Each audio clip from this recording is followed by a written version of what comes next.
हाजिर है। अपने चैनल JCUF ट्विटर को सब्सक्राइब कर दीजिएगा और बेल आइकॉन जरूर प्रेस कर दीजिएगा ताकि न्यू वीडियोस अब तक टाइमली पहुंचती रहे।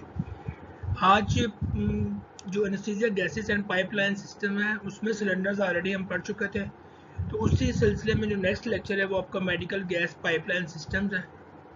इसमें बेसिकली इसके जो है वो 3 कंपोनेंट है। सेंट्रल सप्लाई है आपकी, piping extending to target location. Central supply से लेके टारगेट लोकेशन, चाहे वो आपके एनेस्थीसिया मशीन्स हैं, एनेस्थीसिया यूनिट्स हैं, या आपके जो हैं वेंटिलेटर्स हैं ICU में पड़े हुए, वहाँ तक जो है सप्लाई आपकी पाइपिंग है वो है। टर्मिनल यूनिट्स हैं जो कि ऑपरेशन थिएटर्स में और इंटेंसिव केयर बेड्स के साथ अटैच होते हैं। तो ये 3 कंपोनेंट हैं आपके medical gas pipeline supply system के।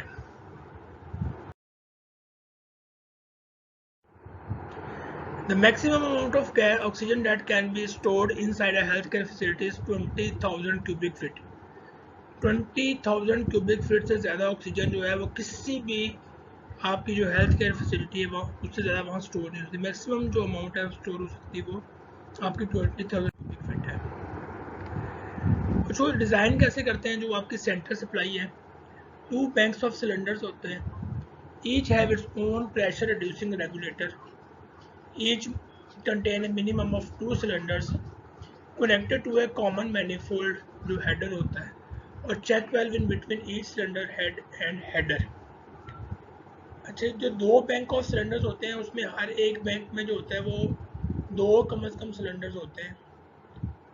मिनिमम जो है वो 2 हो सकते हैं, मैक्सिमम आप जितने मर्जी लगा लें, उसको आप मैनिफोल्ड बोलते हैं।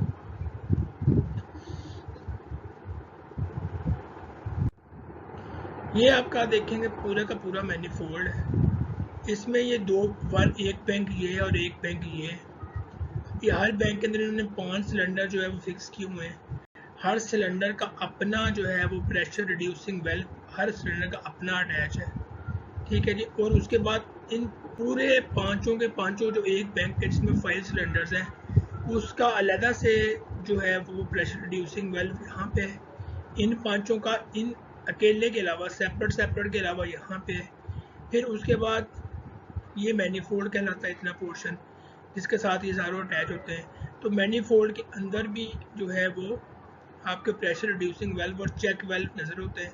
ये 1 वे वेल्व होते हैं जिसके अंदर यानी कि सप्लाई यहाँ से इधर जा सकती है, यहाँ से वापस नहीं आ सकती। और फिर इसी के ऊपर से यहाँ से प्रेशर रिड्यूस होकर आपका यहाँ से पाइपिंग सिस्टम शुरू होता है, जो कि आपकी पाइपलाइन पूरे हॉस्पिटल में बिछी होती है, ठीक है। यहाँ पे जितना मर्जी प्रेशर हो, यहाँ पे जितना मर्जी प्रेशर हो ऑक्सीजन का, नाइट्रस का, जो भी आपके मैनिफोल्ड्स हैं, जब उसने पाइपिंग सिस्टम में जाना है तो वो 4 बार तक रिड्यूस करता है। ये जो प्रेशर रिड्यूसिंग वेल्व है आपके, ये इस सारे प्रेशर को 4 बार में कन्वर्ट करते हैं और फिर आगे पाइपलाइन, जितनी भी आपकी पाइपलाइन बिछी होती है उसमें जो मैक्सिमम प्रेशर होता है वो 4 बार का होता है।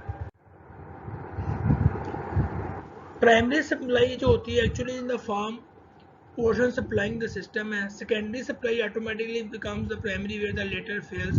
Operating supply is the portion where normally supplies the piping। अच्छा जी, अब आपने देखा था कि 2 मैनिफोल्ड है आपको नजर आए, तो जो एक मैनिफोल्ड होता है उसमें क्या होता है, वो आपका रनिंग सिस्टम होता है जहाँ से सप्लाई जा रही होती है, उसको प्राइमरी सप्लाई बोलते हैं। अगर फर्ज करें कि उस प्राइमरी सप्लाई में कहीं पर भी फॉल्ट आता है, कोई वेल्व डिस्कनेक्ट होता है, कोई सिलेंडर खाली होता है, किसी किस्म का भी कोई प्रेशर रिड्यूस होता है, तो ऑटोमेटिकली जो दूसरा सिस्टम होता है वो ओपन हो जाता है, उसको हम सेकेंडरी सप्लाई बोलते हैं।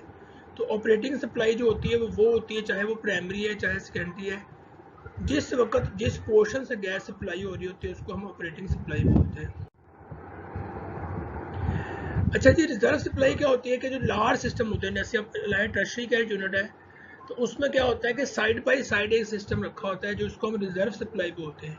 कि अगर एक्चुअल सप्लाई सिस्टम जहाँ से पूरे हॉस्पिटल को एक वक्त में जा रही होती है, टेक्निकली है, मशीनरी है, किसी भी वक्त कोई फॉल्ट हो सकता है, कोई फेलियर हो सकता है, एनर्जी क्राइसिस हो सकते हैं, किसी भी वक्त कोई भी पाइपलाइन फट सकती है, वेल्व डिस्कनेक्ट हो सकते हैं। तो क्या होता है कि जैसे ही उसमें एक्चुअल सप्लाई में जो आपकी ऑपरेशनल सप्लाई है उसमें कोई फॉल्ट आता है, तो क्या होता है, रिजर्व सप्लाई ऑन होती है। जैसे मोटरसाइकिल हैं, कार में, उसमें रिजर्व पेट्रोल होता है कि एक्चुअल जो पेट्रोल चल रहा होता है जैसे ही वो ख़त्म होता है तो रिजर्व जो होता है वो स्टार्ट हो जाता है। तो ये लार्ज सिस्टम के लिए होते हैं, ऑपरेटिंग सप्लाई फेल होती है, इमरजेंसी कंडीशन होती है, उसकी मेंटेनेंस करनी होती है, तो क्या होता है कि activation switch is there for active reserve, तो रिजर्व सप्लाई जो होती है वो खुद ब खुद एक्टिवेट हो जाती है। अच्छा जी, जो नाइट्रोजन है वो आपकी 160 pCAG पे ऑपरेट होती है, और अदर दैन नाइट्रोजन जो होती है वो 50 से 55 pSig पे ऑपरेट होती है।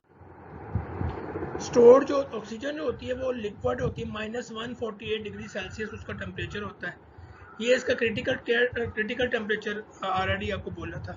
और कंप्रेस्ड गैस जो होती है वो जी या एच सिलेंडर जो कि हैवी बड़े सिलेंडर्स होते हैं उनमें ये स्टोर होती है। अच्छा, लीक्स से केयरफुल रहना चाहिए, क्योंकि जो लिक्विड ऑक्सीजन होती है वो आपकी एस्फिक्सिएंट के तौर पे यूज बिहेव कर सकती है। Regulators can become cold and can freeze, जो रेगुलेटर्स हैं वो जारी बात है लिक्विड है और -148 पे वो स्टोर हुई हुई है, तो रेगुलेटर्स जो होते हैं वो फ्रीज भी हो सकते हैं और इनको चोरी होने का भी खदशा होता है। मेडिकल एयर जो होती है, air that has no detectable liquid, medical air की कुछ तारीफ है जिसे हम मेडिकल एयर बोलते हैं। बेसिकली ये आम कैजुअल एयर होती है, लेकिन उसमें से जो चीज़ें हम होते हैं कि hydrocarbons less than 25 ppm gaseous hydrocarbon है, 5 ग्राम पार्टिकुलर्स है, 1 माइक्रोन साइज एटमॉस्फेरिक होते हैं, 56 प्रेशर होता है 4 डिग्री सेल्सियस पे, low levels of nitrous oxide found in the ambient air. तो ये जो आपकी एम्बिएंट एयर होती है जिसमें आप रूटीन में सांस ले रहे होते हैं, उसी को फिल्टर करके जो होता है वो आप मेडिकल एयर बनाते हैं, जो कि यूज़ होती है थिएटर्स के अंदर। क्या करते हैं जी, 2 और मोर कंप्रेसर्स होते हैं, takes air in the air, takes in air हवा लेते हैं, compress it to the working pressure, उसको वर्किंग प्रेशर जो 4 बार है उसका कंप्रेस करते हैं, supplies to it to the reservoir used from air as needed, और उसको फिर क्या करते हैं रेजरवायर में स्टोर कर देते हैं और वहीं से हम जो है वो इस्तेमाल करते हैं। अब इनटेक क्या है जी, intake location should be free of dirt and fumes.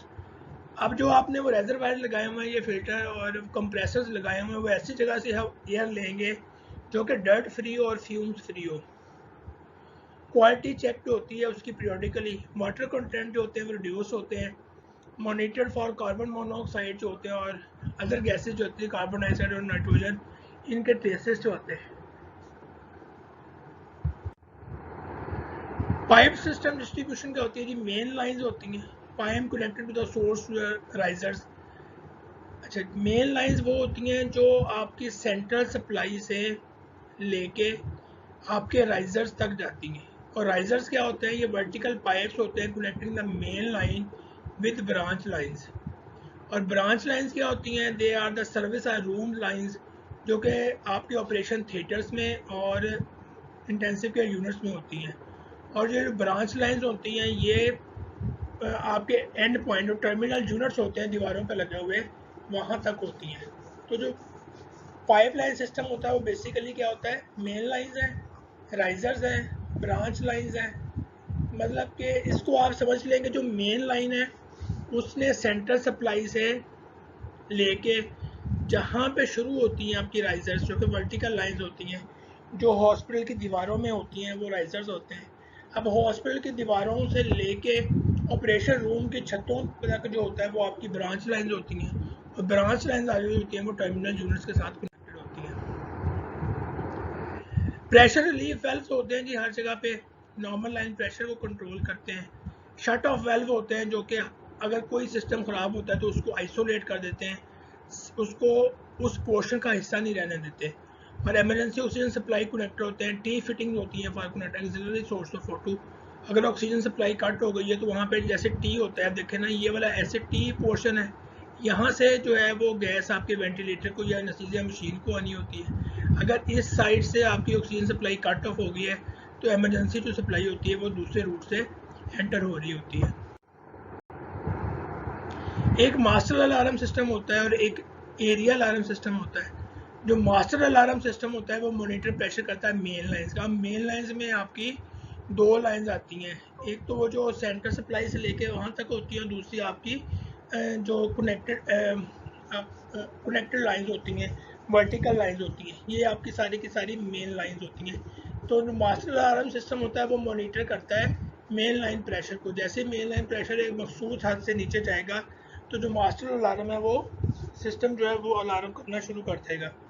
इसी तरह जो आपका एरिया अलार्म सिस्टम है वो हर एरिया पे तीनों जगह के ऊपर, आपके सेंट्रल सप्लाई पे, आपके एक्सिलरी सपोर्ट पे, ब्रांच लाइंस पे और आपके थिएटर्स में, इवन आपके जो वर्किंग स्टेशन होता है एनेस्थीसिया वर्किंग स्टेशन, वहाँ पे भी आपका अटैच होता है। तो अगर वहाँ पे प्रेशर आपका कम होना शुरू हो जाएगा तब भी आपका जो अलार्म सिस्टम है वो एक्टिवेट हो जाता है। टर्मिनल यूनिट्स होते हैं वो बेस ब्लॉक होते हैं, प्राइमरी वेल्व उनके साथ होते हैं जो open when male probe connected to क्रोथ, और सेकेंडरी वेल्व होते हैं shut off flow when primary valve is removed, और गैस स्पेसिफिक कनेक्शन होते हैं, ऑलरेडी आपको पढ़ा चुका हुआ था। गैस स्पेसिफिक कनेक्शन पॉइंट्स होते हैं या सॉकेट असेंबली होते हैं। इसमें कलर कोडिंग होती है, आपको बता चुका था कि जो कलर एक गैस के लिए मखसूस है वही कलर जो है वो उसके पाइपिंग का होगा, वही कनेक्शन वेल्व का होगा, वही सेकेंडरी वेल्व का होगा, वही आउटफिटर्स का होगा, ताकि गलत कनेक्शन न जुड़े। गैस स्पेसिफिक कनेक्शन पॉइंट्स होते हैं, सॉकेट असेंबलीज होती हैं। कनेक्टर में भी जो होते हैं क्विक कनेक्टर होते हैं या डिस्क होते हैं, equipped with back flow check valve होते हैं ताकि गैस वापस पीछे जो है मूव ना करे। कनेक्टर इजी टू यूज़ होते हैं लेकिन उसमें लीक ज़्यादा होती है। ये आपके टर्मिनल यूनिट्स हैं जनाब, ये वॉल आउटलेट्स हो सकते हैं, दीवारों के ऊपर हो सकते हैं, सीलिंग हो सकती है, छतों के ऊपर माउंटेड पेंडेंट्स होते हैं और कॉलम्स हो सकते हैं। अगर आप गौर से देखें तो ये डिफरेंट आपको आउटलेट यूनिट्स लगे हुए हैं जिसमें गैस स्पेसिफिक, अगर आप देखेंगे ये ब्लू कलर का है तो ये नाइट्रस के लिए यूज़ होगा, ये येलो कलर का है तो ये सक्शन के लिए यूज़ होगा, ये वाइट एंड ब्लैक है तो ये मेडिकल एयर के लिए यूज़ होगा। इसी तरह वाइट सारा जो है वो ऑक्सीजन के लिए यूज़ होता है। तो ये डिफरेंट कलर कोडिंग भी आपकी यहीं पे यूज़ होती है। इसी तरह होजेस हैं आपके connected anaesthesia machine to terminal units, each have a permanent non interchangeable connector होता है, इनलेट एंड आउटलेट कनेक्टर्स होते हैं, ब्रेड एड्स और स्ट्रेंथ होती हैं, ये भी आपके कलर कोडेड ही होते हैं। टेस्टिंग ऑफ मेडिकल गैस जो अगर आपने डिफरेंट जो टेस्ट करने हैं उसमें ब्लो डाउन टेस्ट है, इनिशियल प्रेशर टेस्टिंग है, स्टैंडिंग प्रेशर टेस्ट है, पाइपिंग पल्स टेस्ट है, टेस्ट फॉर क्रॉस कनेक्शन है। इन सिर्फ ये आप नाम याद कर लीजिएगा टेस्टों के, क्योंकि आजकल जो आपके न्यू एनेस्थीसिया वर्क स्टेशन आ रहे हैं वो सारे के सारे जो हैं वो ऑटोमेटेड है। जैसे ही आप उनको ऑन करते हैं ये सारे टेस्ट जो हैं खुद ब खुद मशीन जो है वो कर लेती है। इसी तरह ये क्रॉस कनेक्शन टेस्ट है, टेस्ट ऑफ वेल्व्स है, आउटलेट फ्लो टेस्ट है, अलार्मिंग टेस्टिंग है, पाइपिंग पल्स टेस्ट है, पाइपिंग प्योरिटी टेस्ट है, final tie in test, operational pressure test. ये बेटा नाम याद आप सिर्फ टेस्टों कर लीजिए, एग्जाम में आपसे नाम में भी पूछे जाए, इनकी डिटेल जानने की जरूरत नहीं हो कि अब ये सारे का सारा सिस्टम जो है वो ऑटोमेटिकली जैसे ही आप अपना सिस्टम ऑन करते हैं ये काम करना शुरू कर देता है। अच्छा जी, प्रॉब्लम्स क्या हो सकती हैं जो आपकी पाइपलाइन सिस्टम है उसमें हमें क्या प्रॉब्लम हो सकती है? इनएडिक्वेट प्रेशर हो सकता है, कभी कम हो जाएगा कभी ज़्यादा हो जाएगा, लीक्स हो सकती हैं उसके अंदर, एक्सेसिव प्रेशर हो सकता है कि अगर आपका जो प्रेशर रिड्यूसिंग वेल्व है वो प्रॉपर काम नहीं करे तो एक्सेसिव प्रेशर हो सकता है, अलार्म प्रॉब्लम्स हो सकती हैं, क्रॉस कनेक्शन ऑफ गैसेज हो सकता है, कंटेमिनेशन ऑफ गैसेज हो सकती है विद जो आपके ऑयल आ जाता है, मॉइस्चर आ जाता है, फायर्स खुदा न खास्ता हो सकती है, डिप्लीशन होता है कि स्टोर्स आपके डिप्लीट कर गए, और थेफ्ट है कि चोरी हो सकते हैं।